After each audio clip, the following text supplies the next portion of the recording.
हा चिवडा बघा, कोणी म्हणेल का या चिवड्याकडे बघून हा रव्यापासून बनवलेला चिवडा एकदम खमंग खुसखुशीत आणि एकदम देखणा होतो. म्हणजे तो फराली चिवडा असतो की नाही, जवळपास तितकाच देखणा होतो. चव कमाल होते, एकदम खमंग खुसखुशीत, महिनाभर हवा तसा राहतो. प्रवासात खाण्यासाठी धमाल लागतो. पटकन रेसिपी सुरू करूयात. नमस्कार, मी मधुरा. मधुरा रेसिपी मराठीमध्ये तुम्हा सर्वांचं खूप खूप खूप मनापासून स्वागत. आज आपण ना मस्त असा देखणा रव्याचा चिवडा कसा बनवायचा ते बघणार आहोत. अतिशय खुसखुशीत होतो, एकदम हलका होतो आणि कमाल लागतो. आणि देखणा मी जो म्हणते ना, खरंच तो दिसायला एकदम क्यूट दिसतो आणि पटकन बनवून तयार होतो. म्हणजे एकतर लहान भुकेसाठी तुम्हाला काय बनवायचा प्रश्न पडला असेल, उत्तम पर्याय आहे. आणि महालक्ष्मीच्या फराळामध्ये ठेवायला असे काही काही देखणे फराळाचे पदार्थ आपण बनवत असतो. त्यात हाही एक पदार्थ बनवून बघा. तर सगळ्यात आधी साहित्य काय आहे, कारण साहित्याचं प्रमाण इथे अचूक हवं. 1 कप तांदळाचं पीठ घेतलंय, अर्धा कप रवा घेतलेला आहे. अर्धा कप रव्याला 1 कप तांदळाचं पीठ आणि 1 कप पाणी लागेल. आता बाकी 50 ग्रॅम इथे घ्यायचे आहेत काजू, 50 ग्रॅम बेदाणा, कढीपत्ता, चमचाभर हिरव्या मिरचीचा ठेचा किंवा पेस्ट, काळं मीठ, साधं मीठ, पिठी साखर आणि 50 ग्रॅम शेंगदाणे. असं छान सागर संगीत जिन्नस आहेत. थोडेसे आहेत, मोजके आहेत आणि हाताखालचे. रेसिपी सुरू करूया. अशाच मस्त चमचमीत आणि झणझणीत रेसिपीजसाठी मधुराज रेसिपी मराठीला सबस्क्राईब करा आणि त्याचबरोबर बेल आयकॉनवरही क्लिक करा. आता काय करायचं, 1 कप इथे मी घेते पाणी, अर्धा कप रवा तर 1 कप पाणी, मीठ, हिरव्या मिरचीचा ठेचा, म्हणजे त्या चिवड्याला चव खूप छान लागते. आणि यात अगदी अर्धा चमचा तेल. खूप तेल घालू नका, नाहीतर तो चिवडा तळता नाही ना, विरघळतो. अगदी अर्धा चमचा म्हणजे अर्धा चमचा.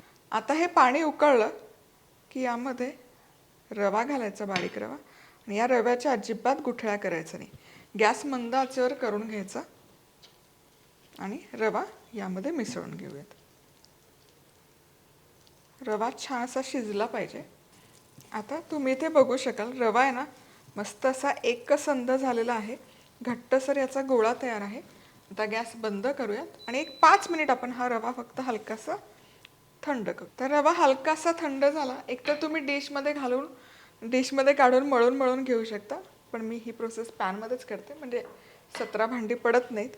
आणि यामध्ये तांदळाचं पीठ यामध्ये एकजीव करूयात. आता यामध्ये ना अजिबात मी पाण्याचा वापर करणार नाही. रव्यामध्ये जितका ओलावा आहे तितक्यातच हे तांदळाचं पीठ छान मळून होतं. त्यामुळे अजिबात पाण्याचा अंश किंवा पाण्याचा हात यामध्ये वापरायचा नाही. हे छान मळून घेऊयात. हलकसं गरम आहे. चला, इथे बघाल हे छान असा एकसंध गोळा तयार करून घेतलेला आहे मी. आता यातून एक लहान गोळा काढून घ्यायचा, त्याची अशी वळकुटी करून घ्यायची.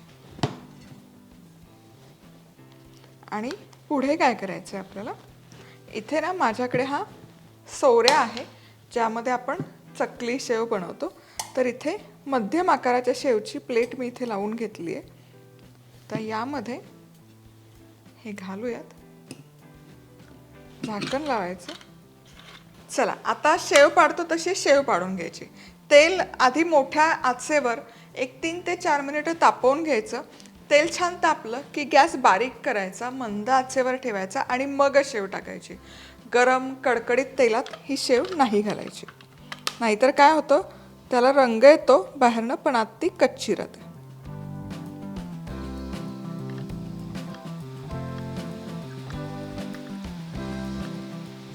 मोठी शेव घातली तरी चालेल, कढई कितपत मोठी तुमची त्या अंदाजाने. आता गॅस आणखी बारीक करते मी आणि अगदी मंद आचेवर ही शेव आपल्याला तळून घ्यायची. आणि ही शेव आहे ना, मी पुन्हा सांगते, अगदी मंद आचेवर तळून घ्यायची आहे, नाहीतर काय होईल, त्याला रंग बदलेल, हवा तसा रंग येणार नाही आणि आतमध्ये ती कच्चीच राहील. त्यामुळे अगदी मंद आचेवर, म्हणजे एक बाजू अगदी 3-3 मिनिटं तळली गेली पाहिजे. म्हणजे टोटल 6 ते 7 मिनिटं शेवी तळली गेली पाहिजे. एक बाजू तळून झाली की ही उलटवायची आणि वरची बाजू देखील छान खमंग तळून घ्यायची. रंग बदलत नाहीये बघा शेवचा अजिबात.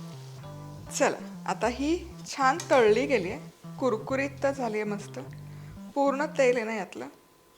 शक्यतो शेव चिमट्याने काढायची, म्हणजे तेल पूर्ण असं निघलं जातं, निथळलं जातं. हे बघा, झाऱ्यापेक्षा असा चिमटा वापरायचा शेव बनवताना कधी पण.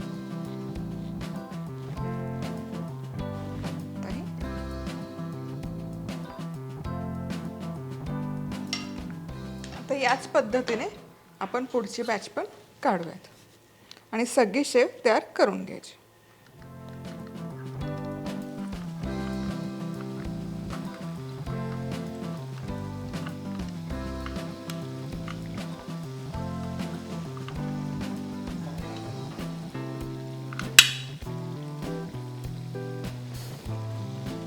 आणि मंद आचेवर तळा, अजिबात गॅसची आच वाढवू नका.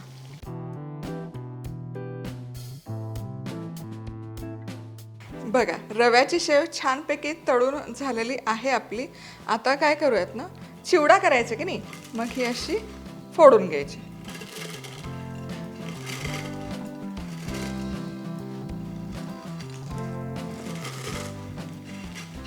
फोडून ही अशी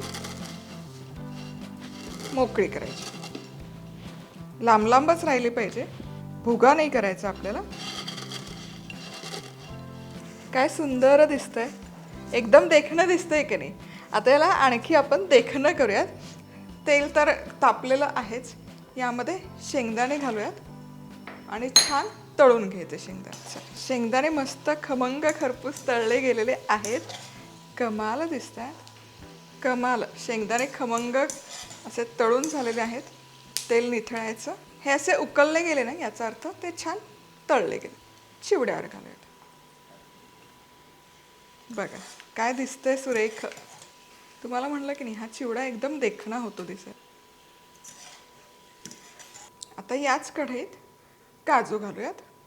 काजू आता झाऱ्यावर ठेवते, कारण पटकन तळले जातात ते.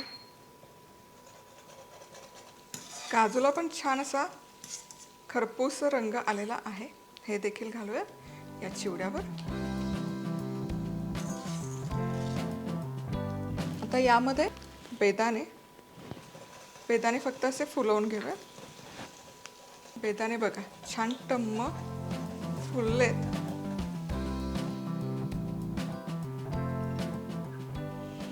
आता कढीपत्ता तळूयात. आता देखील झाऱ्यावरच. महालक्ष्मीच्या निमित्ताने ना, दिवाळीच्या आधीच आपली दिवाळी साजरी होते. छान असा खमंग कढीपत्ता तळून घ्यायचा. त्यातला ना ओलावा पूर्ण गेला पाहिजे निघून, नाहीतर ओलावा राहिला ना चिवडा आपला मऊ पडतो. त्या तळलेल्या कढीपत्त्याचा कमाल सुवास तरवळतो. तेल निथळूया चिवड्यावर. आणि आता हिरवी मिरची आपण उकड काढताना टाकली होती, पण थोडीशी वरण पण तळलेली घालूयात. त्या तळलेल्या मिरची आहे ना, चिवडा मिक्स करताना अशी चुरून घालायची. त्या तळलेल्या मिरचीचा स्वाद खूप छान उतरतो चिवड्यामध्ये. आणि मिरची थोडी तळून घेऊ. पूर्ण त्यातला ओलावा काढून टाकायचा मिरचीतला. चला आता ही तळलेली मिरची देखील काढूयात या चिवड्यामध्ये. आता ही जी मिरची तळली ना, ही थोडीशी अशी थंड झाली की यामध्ये असे तुकडे, छोटे छोटे तुकडे करून टाकायचे, किंवा अशीच ठेवली तरी चालेल, पण त्याची चव कमाल लागते या चिवड्यामध्ये. तर यामध्ये घालूयात काळं मीठ, पिठी साखर. पिठी साखरेची चव खूप छान लागते या चिवड्यामध्ये. आणि थोडंसं मीठ बेताने घाला, कारण शेव तळताना पण मीठ त्यामध्ये होतंच. आणि हा चिवडा आता फक्त मिसळून घ्यायचा आहे की नाही. देखणं प्रकरण एकदम. काय दिसतोय, कोण म्हणेल का हा रव्यापासून तयार केलेला चिवडा आहे. आणि या प्रमाणात आहे ना, अर्धा किलोच्या वर तर हा नक्की वजनाला भरतो, व्यवस्थित होतो. म्हणजे फराळासाठी जर तुम्हाला मांडायचं असेल तर ही एवढी मोठा थाळा किंवा डिश भरून हा होतो. त्यामुळे या अचूक मेजरमेंटमध्ये देखील तुम्ही करू शकता. बघते राहवत नाही.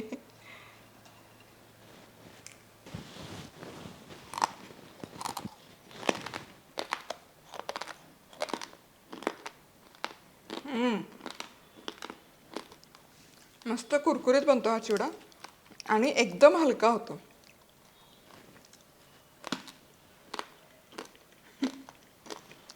चिवडा थंड झाला, हवाबंद डब्यामध्ये भरून ठेवा. 2-3 महिने मस्त टिकतो हा. अजिबात खराब होत नाही. पुन्हा भेटूयात अशाच मस्त रेसिपी सोबत. तोवर मस्त राहा, खुश राहा, आनंदी राहा. सगळ्यात महत्त्वाचं खात राहा.